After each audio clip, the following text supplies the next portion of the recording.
بسم اللہ الرحمن الرحیم۔ آج میں اپنی گفتگو کو ایک انگریزی فریز سے شروع کرنا چاہوں گا، وہ بہت ہی مشہور ہے۔ The train may be late but the passenger should not be late, کہ گاڑی ممکن ہے اپنے وقت سے تاخیر کر جائے، لیکن جو مسافر سفر کرنا چاہتے ہیں ان کو کبھی بھی تاخیر نہیں کرنی چاہیے۔ ٹھیک ایگزیکٹ یہ فارمولہ ہماری زندگی اور توبہ اس پہ لاگو ہوتا ہے۔ زندگی کا کوئی ٹھکانہ نہیں ہے، تاہم موت طے ہے، وہ اپنے وقت پر آ کر رہے گی، لیکن توبہ کے سلسلے میں ہمیں کبھی تاخیر نہیں کرنی چاہیے۔ ہر لمحہ ہمیں بہرحال توبہ کرتا رہنا چاہیے۔ ایک چیز تو یہ۔ دوسری چیز جس کے متعلق کئی ساتھیوں نے جو پوچھا ہے، میں اسی پہ آ رہا ہوں، وہ یہ کہ دو اصل ایسے انتہا ہے جس کو ہمیں سمجھ لینا چاہیے۔ وہ یہ ہے کہ ایک آدمی مان لیجئے پوری زندگی کسی چیز کا مخالف رہتا ہے، یعنی کہ زید ہے مان لیجئے، اور وہ پوجا پاٹ کا ہمیشہ مخالف رہا، کبھی اس نے اس کو ترجیح نہیں دی، کبھی ہمیشہ جب بھی دیکھی اس کے خلاف ہی کرتا رہا وہ۔ اب اس کے مرنے کے بعد کوئی اگر اس کی آتما کو شانتی دینے کے لیے پوجا پاٹ کا اہتمام کرے گا تو یہاں پہ دو باتیں ہوں گی۔ ایک تو خود پوجا پاٹ کے ساتھ کے لیے ناانصافی اور اس کی ناقدری ہوگی، کیونکہ جو آدمی اس کی ہمیشہ مخالفت کرتا رہا آپ وہ کام اس کے لیے کر رہے ہیں۔ دوسرے، خود اس آدمی کے جو اپنے جذبات تھے، اس کی جو احساسات تھے، اس کی جو اپنی ایک سوچ تھی، اس کے ساتھ کے لیے یہ چیزیں ٹکرانے والی ہوگی، یعنی کہ یہ دونوں جگہ پہ ناقدری اور ناانصافی کا باعث بنے گی۔ یا اس کا الٹا لے لیجئے، ایک آدمی مان لیجئے پوری زندگی حشر، نشر، جنت، جہنم، مغفرت، معاقبت، آخرت، اسی طریقے سے ضروریات دین، ان سب چیزوں کا انکار کرتا رہا وہ۔ اب مرنے کے بعد کوئی اس کے لیے مغفرت کی دعا کرے، اس کے لیے جنت کی دعا کرے، تو ظاہر سی بات ہے کہ یہ تو اپنے آپ میں خود اس دعا کی بھی توہین ہوگی، اور خود اس آدمی کی جو اپنی سوچ رہی پوری زندگی مخالفانہ، علی الاعلان، کھلم کھلا، کسی کے فرمائش کے باوجود بھی ماننے کے اس پہ اصرار کرتا رہا، اس انکار پہ مصر رہا وہ، تو اس کی اپنی اس سوچ کے ساتھ بھی وہ چیز ٹکرانے والی ہوگی، اور ہم کہہ سکتے ہیں کہ اس کے ساتھ بھی کہیں نہ کہیں ناانصافی ہوگی۔ یہ دو انتہا کو اگر ہم سمجھ لیں تو پھر کسی مرنے والے کے بارے میں، جس کے بارے میں آپ لوگوں نے سوال کیا، میں اسی کا جواب دے رہا ہوں، فیصلہ کرنا آسان ہو جاتا ہے۔ تو ایک چیز ہمیں یہ یاد رکھنی چاہیے۔ دوسری چیز، ہمارے کتابوں میں یہ لکھا ہوا ہے کسی بھی صاحب ایمان کے حوالے سے کہ اگر اس کی ایمان کے اندر ہم غور کریں، اس کے اعمال، اس کے افکار، اس کی کردار کو دیکھیں،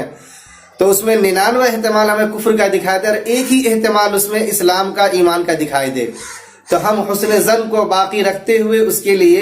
اس کی ایمان کا ہی فیصلہ کریں گے۔ ہم اس کے لیے نماز جنازہ پڑھیں گے، اور علماء نماز جنازہ پڑھتے بھی ہیں، ایسے بھلے پوری زندگی گناہ کبیرہ میں اس کی زندگی گزری ہو، لیکن جنازے کی نماز پڑھی جاتی ہے، اور خود اپنے آپ میں جنازے کی نماز سب سے بڑی ایک مغفرت کی دعا ہی تو ہے یہ آٹومیٹکلی، اور کیا ہے یہ؟ تو اس کے اس سارے احتمالات کو جو کفر کے بنتے ہیں 99، اس کو ہم نہیں دیکھیں گے، ایک احتمال جو اس کا ایمان کا ہوتا ہے اس کو دیکھا جاتا ہے۔ اسی کے ساتھ ساتھ میں اگر وہ صاحب ایمان کبھی کوئی ایسی بات کہتا ہے جس بات کی تعویل کی جا سکتی ہے، یا اس کی فہمائش کے بعد وہ چیز قابل توضیح ہو جاتی ہے، یا اس کی غلط فہمی کے نتیجہ میں وہ چیز آئی ہوتی ہے اور اس کو پھر وہ کلیئر کر چکا ہوتا ہے، تو ان سب چیزوں کو دیکھتے ہوئے مزید کوئی فیصلہ کرنا یا اس کے بارے میں کچھ کہنا اور آسان ہو جاتا ہے اس کے مرنے کے بعد۔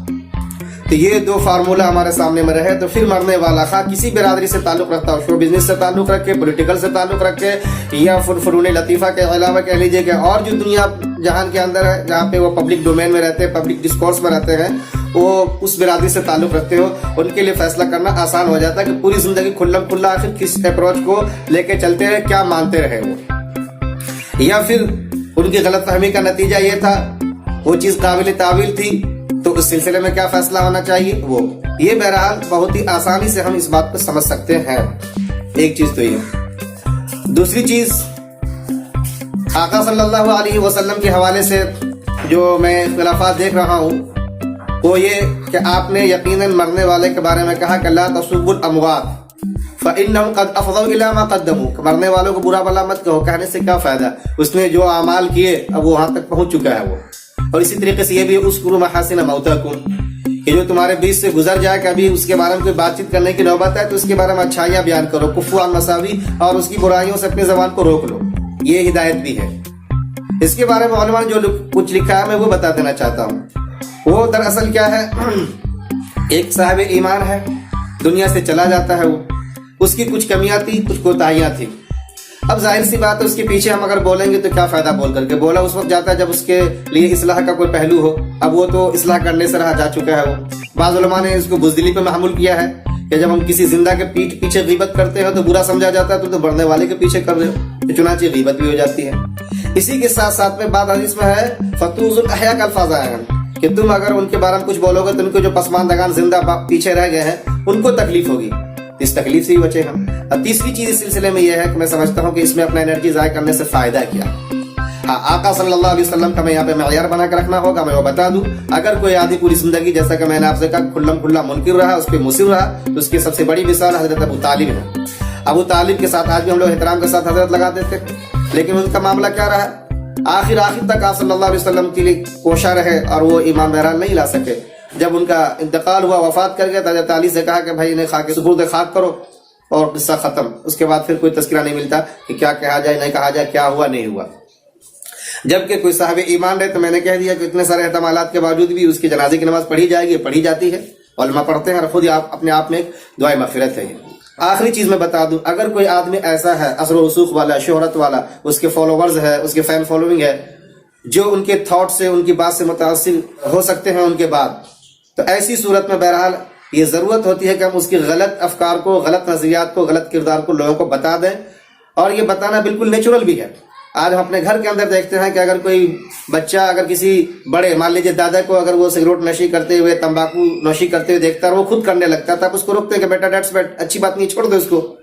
وہ بچہ پھر آرگومنٹ کرتا ہے کہ دادا جی کرتے ہیں، تو آپ کیا کہتے ہیں کہ دادا جی بھی جو کرتے ہیں وہ غلط ہے، اٹس بیڈ ہیبٹ، وہ غلط عادت ہے ان کی، آپ بولتے ہیں۔ تو اسی طریقے سے اگر کسی کے غلط افکار یا نظریات پھیل رہے ہیں، لوگ اس کو اپنا رہے ہیں، تو آپ اس کو بہرحال کنڈم کریں گے، اس کو رد کریں گے، لوگوں کو بچائیں گے اور کہیں گے کہ دیکھو انہوں نے جو کچھ بھی کہا غلط کہا ہے، اس کا انجام بہت برا ہوتا ہے، بہت ہی خطرناک انجام ہوتا ہے، نتیجہ اس کے سامنے آتا ہے۔ تو یہ ساری چیزیں بھی بہرحال وہاں پہ سمجھنے کی اور سمجھانے کی ضرورت ہوتی ہے۔ وہاں پہ بس ہم ہر حال میں محبت میں آ کر کے کہہ لیجئے کہ خدائی فوجدار بن کر کے کہ نہیں جنت میں ہی جائیں گے اور مغفرت کی دعا کر کے ہی رہیں گے ہم، یا بس اس کی کفر پہ اصرار کرتے رہے کہ نہیں یہ تو جہنم میں ہی جائے گا، اسی کا مستحق ہے، یہ رویہ بالکل ٹھیک نہیں ہے۔ اور آج کے وقت میں جب ہم پبلک ڈومین میں، پبلک ڈسکورس میں کوئی بات کرتے ہیں تو ہمیں چاہیے کہ ہم اصولی طور پہ کوئی بات کیا کریں، وداؤٹ جذبات میں جائے ہوئے یا کسی طریقے کی کہہ لیجیے کہ غصے اور تعصب میں مبتلا ہوئے بغیر۔ ہمیں چاہیے کہ اصولی طور پہ اس کا کیا حق بنتا ہے، ہم وہ اس کو دینے کی کوشش کریں۔ آپ ان سب باتوں کو پسند کرتے ہیں، سمجھتے ہیں، تو اسے آگے بڑھا دیا کیجیے، اس چینل کو سبسکرائب کرنے میں اپنا ہاتھ بٹائیے۔